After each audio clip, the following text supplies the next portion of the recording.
আজকের গল্প ভুতুড়ে। লেখক নারায়ণ গঙ্গোপাধ্যায়। আমি যতই বলি ভূত নেই, ওসব স্রেফ গাঁজার গোলকে কেসটা ততই চেঁচাতে থাকে। যেদিন ঘাড় মটকে দেবে সেদিন টের পাবি, বুঝলি? আরে যা যা। একটা চিনেবাদামের খোলা ছাড়াতে ছাড়াতে আমি বললাম, রেখে দে তোর ভূত, আমার কাছে এসেই দেখুক না বাছাধন, আমি নিজেই তার ঘাড় মটকে দেব। কেসটা চেঁচাতে লাগলো, দেখা যাবে দেখা যাবে, যেদিন আম গাছে এক ঠ্যাং চাপিয়ে সামনে এসে দাঁড়াবে সেদিন আর চ্যাঁ ভ্যাঁ করতে হবে না, বুঝলি? এখন ঘুঘু দেখছিস, তখন ফাঁদ দেখবি। ওসব নওগাঁ ব্র্যান্ড শিখে তুলে রাখ, আমি সংক্ষেপে মন্তব্য করলাম। কেসটা বললে, তুই পাষণ্ড, তুই নাস্তিক। আমি বললাম, হতে পারে, তাই বলে তুই অমন ষণ্ডের মতো চেঁচাবি, এর মানে কি? কেসটা রাগে ভোঁ ভোঁ করতে করতে উঠে যাচ্ছিল। এমন সময় বাঞ্ছা থেকে এসে তার হাত চেপে ধরল, বললে, আহা হা, চড়ছিস কেন? সবাই তো প্যালা হতভাগার মতো নাস্তিক নয়, আমি নিজে বলছি, সচক্ষে ভূত দেখেছি আমি। সত্যি? কেষ্টার হাসি গাল ছাপিয়ে কান পর্যন্ত গিয়ে পৌঁছল। আমি বললাম, বাজে বাজে, তবে শোন, শুনে চক্ষুকর্ণের বিবাদ ভঞ্জন কর। কিন্তু কেষ্টা, তার আগে কিছু খাওয়াতে হবে মাইরি, বড্ড খিদে পেয়েছে। এমনিতে কেষ্টা হারকেপ্পন, কাউকে এক পয়সা খাওয়ানো তো দূরের কথা, সবসময় পরশুইপদির তালে আছে। কিন্তু ভূতের মহিমাই আলাদা। সঙ্গে সঙ্গে 1 টাকার ফুলকপির সিঙাড়া আর জলযোগের সন্দেশ চলে এলো। সেগুলোর অর্ধেকের ওপর একাই সাবার করে বড় গোছের একটা ঢেকুর তুলে বাঞ্ছা বললে, ও, তবে শোন, বছর 3 আগের কথা। ম্যাট্রিকুলেশন পরীক্ষা দিয়ে মামার বাড়িতে বেড়াতে গেছি। গ্রামটা হলো কালনার কাছাকাছি, একেবারে গঙ্গার ধারে। খাসা জায়গা, যেমন খাওয়া দাওয়া তেমনি আরাম। 2 মাসের মধ্যেই আমি মুটিয়ে গেলাম। বেশ আছি, আরামে দিন কাটছে। এমন সময় এক অঘটন। পাশের বাড়ির হরিশ হালদার এক বর্ষার রাত্রিরে পটল তুলল। লোকটা যতদিন বেঁচে ছিল, গ্রাম শুদ্ধ লোকের হাড়মাস একেবারে ভাজা ভাজা করে রেখেছে। বাজখাই গলা, খিটখিটে মেজাজ। বাড়িতে কাক বসলে হার্টফেল করত, বেড়াল কুকুর পর্যন্ত বাড়ির ত্রিসীমানায় ঘেঁষত না। বউটা আগেই মরেছিল। ছেলেটা কোথায় জব্বলপুরে না জামালপুরের যুদ্ধের চাকরি নিয়ে চম্পট দিয়েছিল। বাড়িতে বুড়ো একা থাকতো। তার মস্ত একটা ফলের বাগান ছিল, সেইটাই পাহারা দিত। এমন বিদিকিচ্ছিরি লোক যে বিদিকিচ্ছিরি সময় মারা যাবে তাতে সন্দেহ কি। সেদিন বেশ মিঠে মিঠে বৃষ্টি নেমেছে ঝিমঝিম করে। পেট ভরে মুগের ডালের খিচুড়ি আর ইলিশ মাছ ভাজা খেয়ে বিছানা নিয়েছি। এমন সময় ডাক এলো মরা পোড়াতে যেতে হবে। আমি খপ করে বাঞ্ছার কথায় বাধা দিয়ে বললাম, ওসব পুরনো গল্প, পত্রিকার পাতায় গন্ডা গন্ডা ওরকম গল্প বেরিয়ে গেছে। বাঞ্ছা ভ্রুকুটি করে বললে, আরে আগে শোন না বাপু, পরে যত খুশি বকর বকর করিস। কেষ্টা বললে, ঠিক।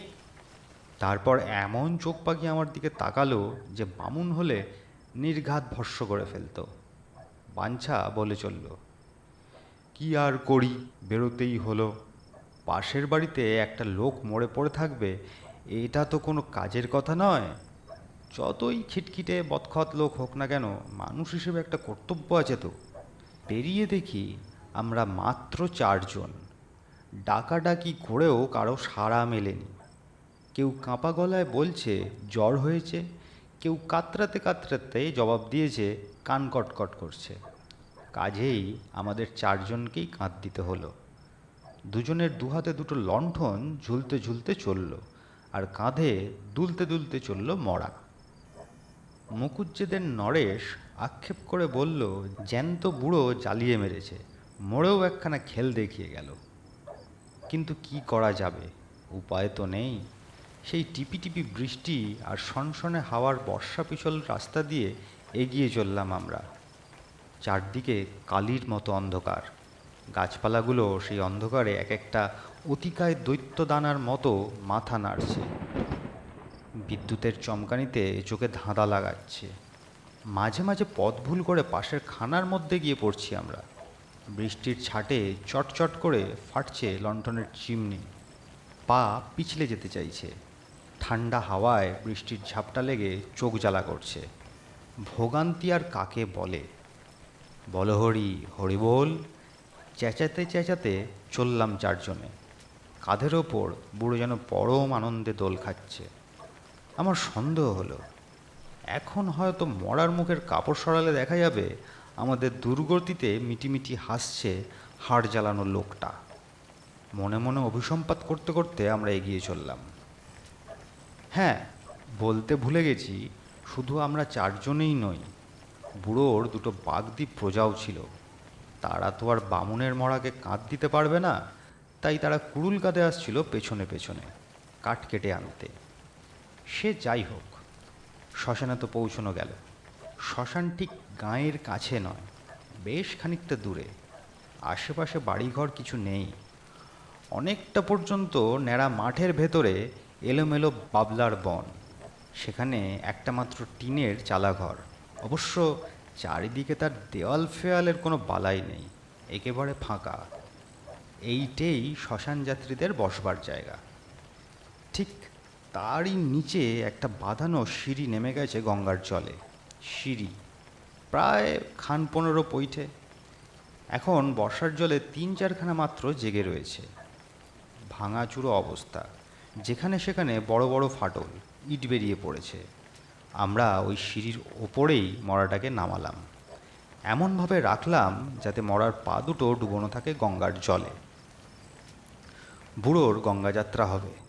তাছাড়া এ সুবিধাও আছে যে কারুকে আর ছুঁয়ে বসে থাকতে হবে না। মরা নামিয়ে আমরা গিয়ে বসলাম চালাটার নিচে। বাগদিরা কাঠের ব্যবস্থা করুক, তারপর চিতা সাজানো যাবে। বসে গল্প জুড়ে দিলাম আমরা। চারদিকে ঘন অন্ধকার, হাওয়ায় হাওয়ায় বাবলা বনের মাতামাতি। এখানে ওখানে শেয়ালের চোখ ঝলমল করছে সবুজ রঙের হিংস্র আলোর মতো। সেই চোখের দিকে তাকিয়ে তাকিয়ে কখনো বা ভয় ধরে যাচ্ছিল আমাদের। ভূত নয় তো? লণ্ঠন দুটোর গায়ে কালি পড়েছে। অল্প অল্প আলো গিয়ে পড়ছে ঘাটে নামানো মরাটার ওপরে। কথার ফাঁকে ফাঁকে মরার দিকে নজর রাখছি আমরা। শেয়ালে টেয়ালে এসে টেনে না নেয় সে সম্পর্কে হুঁশিয়ার থাকা দরকার। কতক্ষণ কেটেছে খেয়াল ছিল না। হঠাৎ ভীতস্বরে নরেশ বললে, মরাটা একটু নড়ল না? আমরা বললাম, ধ্যাৎ, তোর চোখের ভুল। খানিক পরে আবার পটলা বললে, মরাটা সত্যিই কিন্তু নড়ে উঠেছে। আমাদের ভেতরে সব থেকে সাহসী ছিল কানু। যেমন বুকের ছাতি তেমনি বেপরোয়া। কানু আশ্বাস দিয়ে বললে, ও কিছু না, জলের ঢেউয়ে নড়ে থাকবে। এবার মিনিট কয়েক কাটতে না কাটতে আতঙ্কে আমার সমস্ত শরীর একটা ঝাঁকুনি খেয়ে উঠল। কোনো ভুল নেই, লণ্ঠনের অল্প অল্প আলোতেও স্পষ্ট দেখা যাচ্ছে মরাটা সত্যি একটু একটু করে জলের দিকে নেমে যাচ্ছে। ও কি, ও কি! আমি, নরেশ আর পটলা একসঙ্গেই আর্তনাদ করে উঠলাম। কানু সোজা দাঁড়িয়ে উঠল, ধমক দিয়ে বললে, দুত্তর, ভিতুর ডিম সব। পেছল সিঁড়ি, তাই গড়িয়ে পড়ছে নিচের দিকে। দাঁড়া, আমি তুলে নিয়ে আসি। মরা তখনও নাপছে, হাঁটু পর্যন্ত তার নেমে গেছে গঙ্গায়। কানু গিয়ে বাঁশের মাচাটা ধরে টান দিলে, কিন্তু কি সাংঘাতিক! কানুর টানকে অস্বীকার করেও মরাটা আরও নিচে নেমে গেল। গোয়ার গোবিন্দ কানু এবার দুহাতে মরাটাকে চাপটে ধরল, কিন্তু আশ্চর্য, কানু রাখতে পারল না। দুধাপ পিছলে সে শুদ্ধ গিয়ে কোমর জলে পড়ল, আর সঙ্গে সঙ্গে সমস্ত সাহস উবে গেল তার। এবার কানু আকুল হয়ে চিৎকার করে উঠল, ওরে তোরা ছুটে আয়, মরা আমাকে শুদ্ধ নিয়ে যাচ্ছে। ততক্ষণে বুকে আমাদের আর রক্ত নেই, তা জল হয়ে গেছে। আমরা চিৎকার করে বললাম, মরা ছেড়ে দাও। কানু বললে, পারছি না। আমরা ছুটে গেলাম, চেপে ধরলাম কানুকে। তারপরে যা শুরু হলো সে কথা ভাবতে আজও আতঙ্কে মাথার চুল খাড়া হয়ে ওঠে। ওই হাড্ডিসার মরার গায়ে যে কি অমানসিক শক্তি! একদিকে আমরা চারজন, অন্যদিকে মরা একা। আমাদের সকলকে অনায়াসে তুচ্ছ করে সে জলের মধ্যে টেনে নিয়ে চলল। ঠান্ডা জল আমাদের কোমর ছাড়িয়ে পেট পর্যন্ত উঠল, তারপর এসে পৌঁছল বুক পর্যন্ত। তারপর আমরা পরিষ্কার বুঝতে পারছি আর আমাদের আশা নেই। এই মরা আমাদের টেনে নিয়ে চলেছে গঙ্গার অতল জলে। সেখানে আশ্চর্য একটা ভয়ঙ্কর অবস্থা। সমস্ত জ্ঞানগম্যি যেন লোপ পেয়ে গেছে আমাদের। একটা আচ্ছন্নতার ঘোরে যেন মরিয়া হয়ে মরার সঙ্গে টাগ অফ ওয়ার চালিয়ে চলেছি আমরা। অথচ বেশ বুঝতে পারছি আমাদের জয়ের কোনো আশা নেই। অপদেবতার অমানসিক শক্তির কাছে আমাদের সমস্ত চেষ্টাই নিরর্থক। আর সবচাইতে ভয়ানক, মরা ছেড়ে দিয়ে যে উঠে আসব সে ক্ষমতা আমাদের নেই। কানু মরাকে ছাড়তে পারছে না, আমরা পারছি না কানুকে।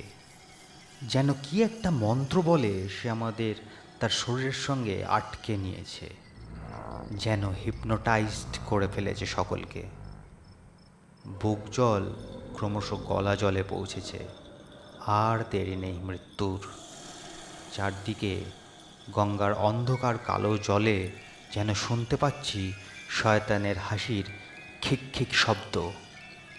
গঙ্গার অতল জল, সেখান থেকে প্রেতপুরীর অন্ধকার জগৎ।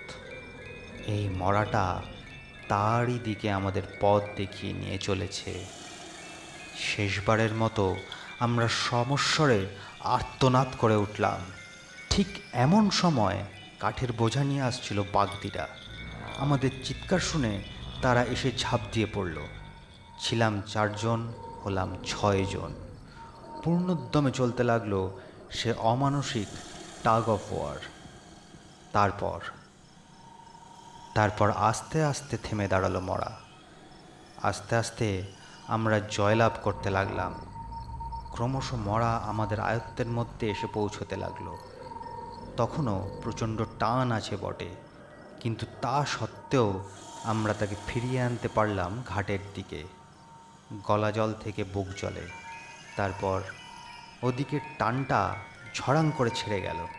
সঙ্গে সঙ্গে মরাটা একেবারে ছিটকে এলো ওপরে, আর আমরা 6 জন হুড়মুড় করে ওর ঘাড়ে ডিগবাজি খেয়ে পড়ে গেলাম। আর ভুস! ঠিক তৎক্ষণাৎ ঘাটের ওপর জলের মধ্যে দেখা দিলে পাঞ্ছা থামল। আমরা রুদ্ধশ্বাসে শুনে যাচ্ছি এই অতি ভয়ঙ্কর কাহিনী। একসঙ্গে বলে উঠলাম, কি ভেসে উঠল? ধীরে সুস্থে বাঞ্ছা বললে, আর কি, প্রায় 1.5 মণ। কি 1.5 মণ? আকুল স্বরে কেষ্টা প্রশ্ন করলে। আমাদের কালনার গঙ্গার বিখ্যাত অতিকায় কচ্ছপ, সেই বেটাই। আমি হো হো করে হেসে উঠলাম। কেষ্টা তড়াক করে লাফিয়ে উঠল। মিথ্যাবাদী, জোচ্চোর! বাঞ্ছা বললে, হতে পারি, কিন্তু আজ বেড়ে খাইয়েছিস কেষ্টা। ভূতের জয় জয়কার হোক তোর। নিরুত্তরের কেষ্টা হনহন করে নেমে গেল রাস্তায়।